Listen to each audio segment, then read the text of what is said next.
ஒரு புகழ்பெற்ற கோவில். அங்கே பணியால் ஒருத்தர் இருக்கார். கோவிலை பெருக்கி சுத்தம் செய்கிறது தான் அவருடைய வேலை. அதை குறைவின்றி எப்பயுமே ரொம்ப அழகாக செஞ்சு வருவார். கோவில், தன் வீடு இரண்டும் தான் அவருடைய உலகமாக இருக்கும் எப்பயுமே. இதை தவிர வேறு ஒன்றுமே அவருக்கு தெரியாது. தினமும் ஆயிரக்கணக்கான மக்கள் வந்து இறைவனை தரிசனம் செஞ்சுட்டு போயிட்டுருக்காங்க. இறைவன் இப்படி எல்லா நேரமும் நின்றுட்டே இருக்காரே, அவருக்கு சோர்வே ஆகாதா, அவருக்கு கால் வலிக்காதா அப்படின்னெல்லாம் நினைப்பார் எப்பயுமே. அப்படி நினைக்கும்போது ஒரு நாள் இறைவனிடம், எல்லா நேரமும் இப்படி நின்றுட்டே இருக்கியேப்பா, உனக்கு பதிலாக நான் வேணா ஒரு நாள் நிற்கிறேனே அப்படின்னு போய் கேட்குறாரு. நீ சற்று ஓய்வெடுத்து கொள்கிறாயா இறைவா என்று கள்ளம் கபடம் இல்லாமல் கேட்க, அதற்கு பதிலளித்த இறைவன், எனக்கு அதில் ஒன்றும் பிரச்சனை இல்லை, எனக்கு பதிலாக நீ நிற்கலாம், ஆனால் ஒரு நிபந்தனை, முக்கியமான நிபந்தனை. என்ன சொல்கிறேன்னு கேட்டுக்கோ. நீ என்ன போலவே அசையாமல் நிற்கணும், வருபவங்களை பார்த்து எப்பயுமே புன்முறுவலோட ஆசி வழங்கணும், அந்த மாதிரி நீ எப்பயுமே செய்யணும். யார் என்ன சொன்னாலும் கேட்டாலும் நீ பதில் சொல்லவே கூடாது. நீ ஒரு சாமி விக்கிரகம் என்பதை மறந்துவிடவே கூடாது. என் மீது நம்பிக்கை வைத்து அசையாது நின்றாலே போதுமானது அப்படின்னு இறைவன் வந்து அவர்கிட்ட சொல்கிறாரு. அதற்கு அந்த பணியாலும், சரிங்க இறைவா, நான் உங்களை மாதிரியே உங்களுடைய நிபந்தனைக்கு உட்பட்டு நான் செய்கிறேன், நான் எந்த பதிலும் சொல்ல மாட்டேன், நான் உங்களை மாதிரியே நிற்கிறேன் அப்படின்னு இந்த பணியாலும் இறைவன்கிட்ட சொல்லிடுறார்.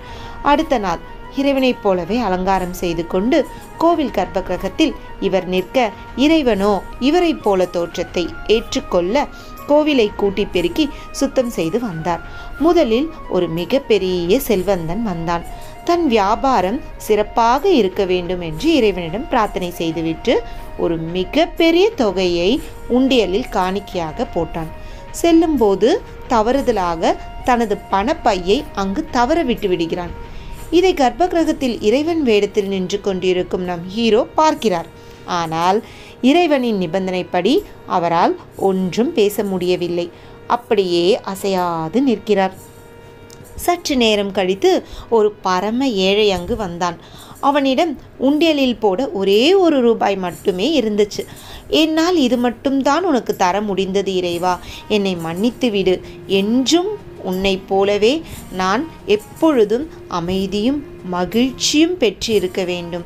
என்னை ரட்சிக்க வேண்டும். என்னை நீ அருள்வாயாக. எனக்கும் என் குடும்பத்தினருக்கும் அடிப்படை தேவைகள் கூட கிடைப்பது கஷ்டமாக இருக்கிறது.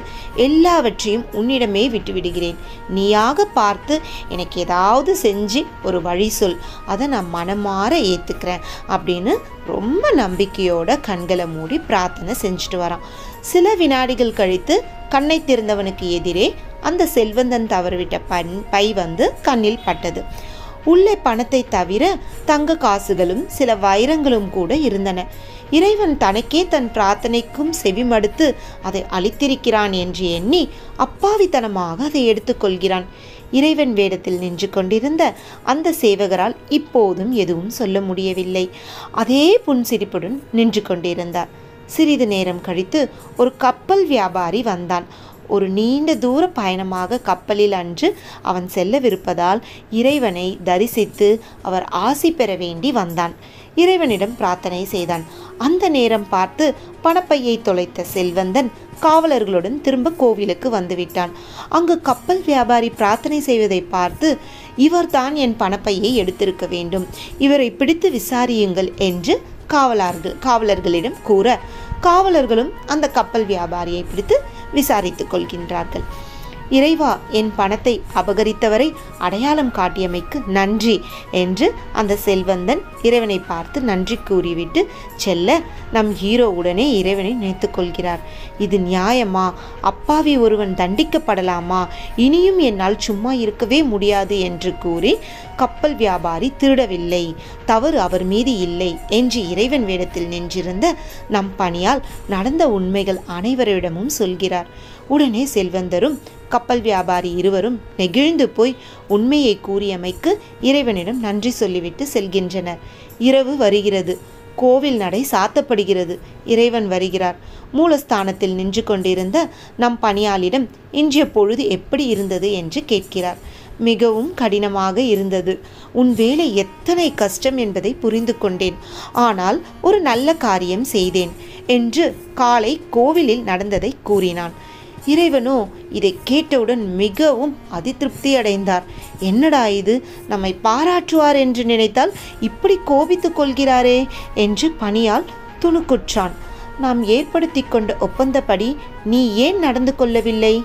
என்ன நடந்தாலும் பேசக்கூடாது, அசையக்கூடாது என்ற என் நிபந்தனைகளை நீ ஏன் மீறினாய் அப்படின்னு இறைவன் கேட்குறாரு அந்த பணியாள் கிட்ட. உனக்கு என் மீது நம்பிக்கை இல்லை. இங்கு வருபவர்களது மனநிலையை அறியாதவனா நான்? இறைவன் தொடர்ந்து பேசினார். செல்வந்தன் அளித்த காணிக்கை தவறான வழியில் சம்பாதித்தது. அது அவனிடத்தில் மொத்தமாக உள்ள செல்வத்தில் ஒரு சிறு துளித்தான். ஒரு துளியை எனக்கு காணிக்கையாக அளித்துவிட்டு நான் பதிலுக்கு அவனுக்கு எண்ணற்றவர்களை தர வேண்டும் என்று அவன் எதிர்பார்க்கிறான்.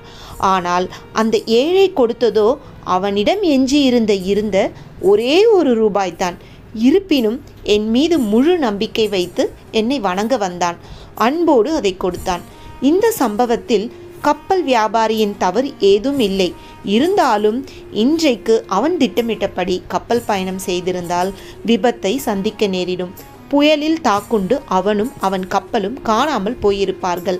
அதிலிருந்து அவனை மீட்டுவதற்காக தற்காலிகமாக திருட்டு பட்டம் சுமக்க செய்து சிறைக்கு அனுப்ப நினைத்தேன். அந்த ஏழைக்கு அந்த பணமுடிப்பு போய் சேர வேண்டியது சரிதான். அவன் அதை நான் கொடுத்ததாக எண்ணி போற்றுவான். இதன் மூலம் அந்த செல்வந்தனின் கர்மா ஓரளவாவது குறைக்கப்படும். அவன் பாவ பலன்கள் துளியாவது குறையும். இப்படி ஒரு நேரத்தில் அனைவரையும் நான் ரட்சிக்க நினைத்தேன். ஆனால் நீயோ என் எண்ணங்கள் எல்லாம் உனக்கு தெரியும் என்று நினைத்து உன் எண்ணங்களை செயல்படுத்தி அனைத்தையும் பாழ்படுத்தி விட்டாய் என்றார் இறைவன் கோபத்துடன். சேவகன் இறைவனின் கால்களில் விழுந்து தன் தவறுக்கு மன்னிக்க வேண்டினான். இப்போது புரிந்து கொள், நான் செய்யும் அனைத்திற்கும் காரணம் இருக்கும். அது ஒவ்வொன்றையும் மனிதர்களால் புரிந்து கொள்ள முடியாது.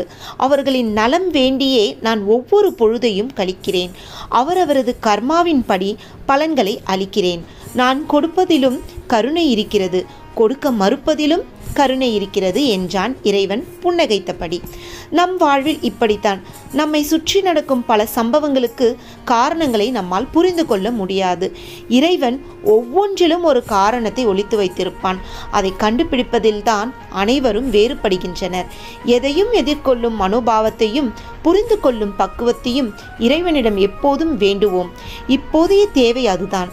அதே போல நமக்கு ஏற்படும் ஒவ்வொரு சோதனையின் போதும் மனம் தளராது இறைவன் மீது முழு நம்பிக்கை வைத்து எல்லாம் நமது நன்மைக்கே என்ற பக்குவத்தை நாம் வளர்த்து கொண்டால் எப்பேற்பட்ட சோதனைகளும் சாதனைகளாகிவிடும்.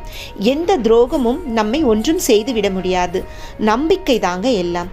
அன்பே சிவம். நன்றி. வாழ்க வளமுடன்.